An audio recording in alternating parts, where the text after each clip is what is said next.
She signed, "You made me feel seen." And for a moment, the chandeliers seemed to hold their breath. Mara's apron felt like a small flag of courage as she moved through the Aurelia Hotel, a cathedral of hush and polished marble where conversations drifted like silk and wealth wore its manners like armor.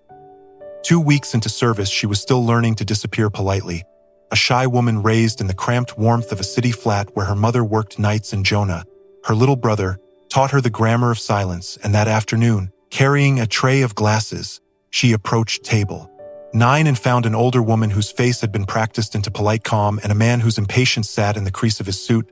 And Mara, palms damp with nerves, noticed the glint of a hearing aid and made a choice that would tilt everything.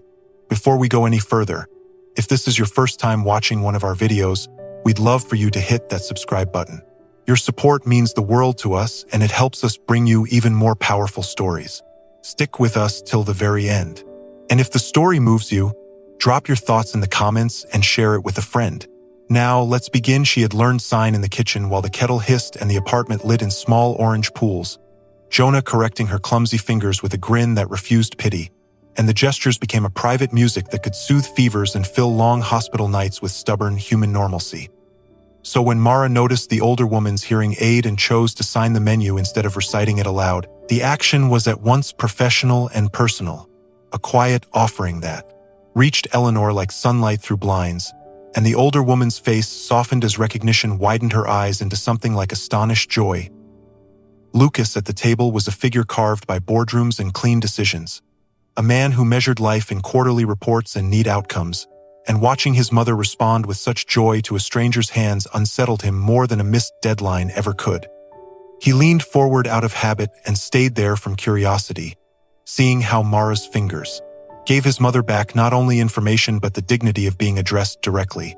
And in that slow watching, something in him, rusted by strategy and distance, began to unpick itself as he noticed small mercies landing where they had never been offered before. As the lunch unfolded, Mara signed each choice with gentle rhythm and slipped in small, light gestures that made Eleanor laugh like a sound from long ago. And at one point, Eleanor reached across the linen and clasped Mara's fingers as if to anchor her to the present, signing back with tears, "You made me feel seen." And those words, though silent, struck the room like wind through trees.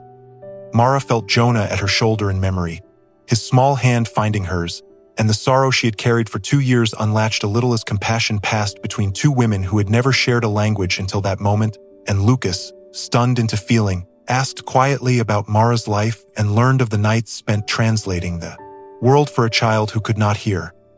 The change that followed was practical and tender.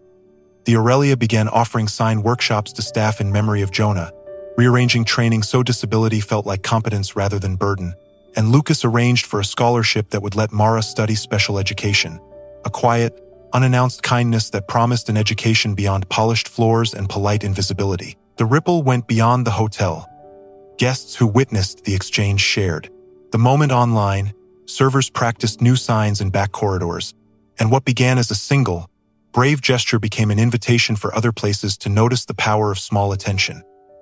Eleanor returned often, always asking for the shy waitress who had given her back laughter, and Mara found herself balancing grief and gratitude in a new rhythm. She kept working the Aurelia's aisles and began evening classes where silence was taught as community rather than limitation.